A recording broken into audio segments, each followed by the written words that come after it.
Hi, Lily Quinn here. I want to show you how to do a lined pocket.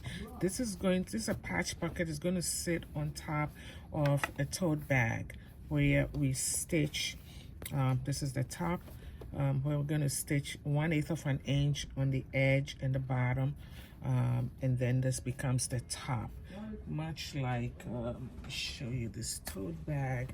Hopefully you can see this is the pocket here. Okay, now this is the tote bag itself, but you can't just put the raw fabric there. You need to line it, something to make it clean and neater. So I'm trying to make this now.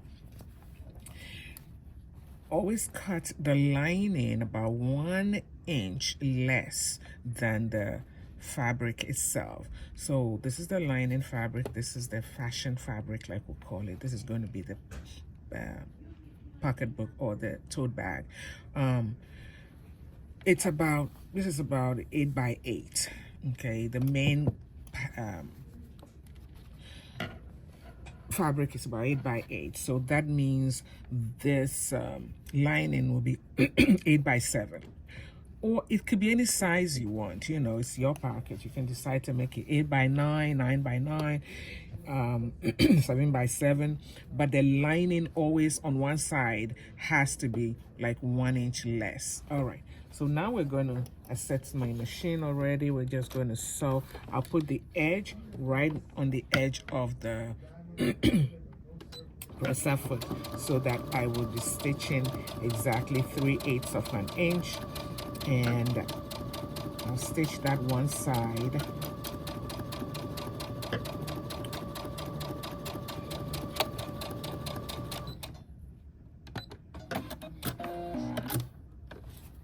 Okay, now at the end of the day, let's say we flip this. Of course, the lining is still going to be shorter, but the idea is to pull it down this way so that this is the clear top, right? So that the lining will now meet the bottom part, and your pocket on the outside will look just like it should look. Of course, you would make sure that this is the right side and wrong side. I think I flipped this. This looks like the wrong side to me, but it doesn't matter. This is a sample. Okay, so I will flip it back and make sure that the bottom lining meets the bottom of the fabric itself. So I'm going to pin it in place, but then this side you cannot let it pucker, so make sure it's ironed nicely and extended so that the bottom meets here, but you're going to sew over this part. Okay, so let's see how that goes. Take the pin out of the way.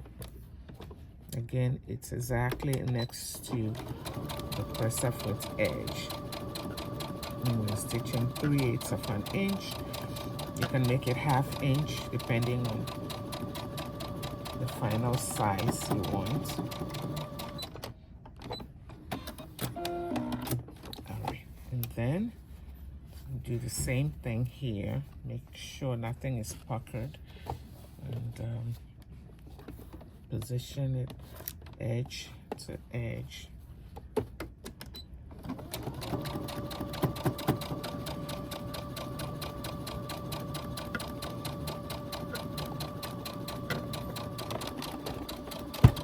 Now when I get to the bottom, I want to make sure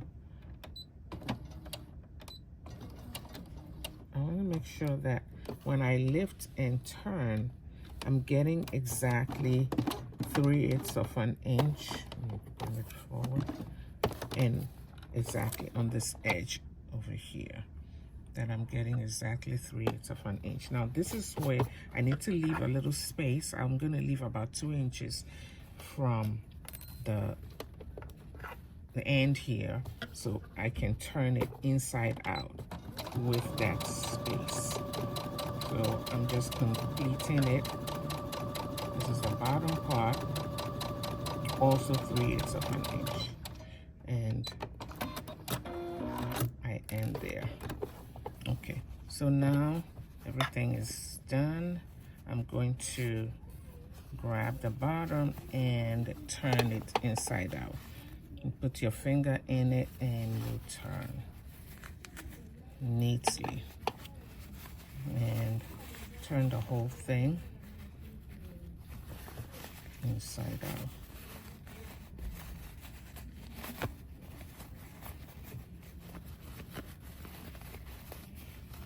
Now, if any part doesn't turn out properly, you can use your pin to pull it out.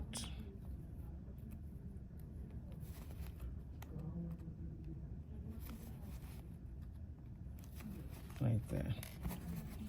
But at the end of the day, you have this shows you that this is the top part of the pocket because the lining won't be showing.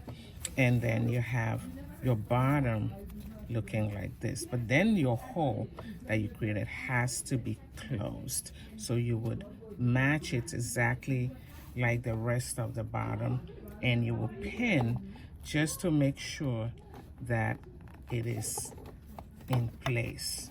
Then you press, of course, and this is now ready to sit on your tote bag. Okay, make sure you demarcate so that you can tell this is the top and it goes this way. So you're not sewing when it comes to attaching it onto your bag. It's not, you're not sewing everything. You're sewing the three sides from here, the bottom to this side, and it comes out very neatly. Thanks.